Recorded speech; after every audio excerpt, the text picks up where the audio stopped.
மாதவ சர்மா. நன்றிகள். தொடர்ந்து நமது நற்பவி நேரலை வாருங்கள் அன்பு உள்ளங்கள். நன்றி.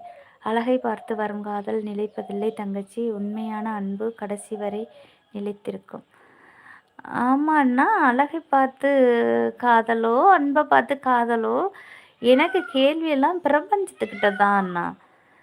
அது காதல் எப்படி வருது? இல்லாத, அதாவது நமக்கு உரிமை இல்லாத ஒரு உயிர் மேலே காதல் வருதா? வருமா? அது சரியா? இது பிரபஞ்ச நியதியா?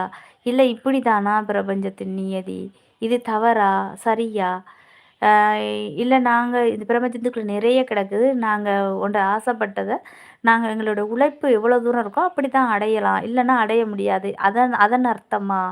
இல்லை இது என்ன விளக்கம்? அதன் அர்த்தம்னு தான் நான் நினைக்கிறேன். அதனால தான் எல்லோர் மீதும் மனிதனுக்கு பார்த்த உடனே ஆசைப்பட்ற பிடிச்சிருக்க ஒரு எல்லார் மீதுமே காதல் வருது.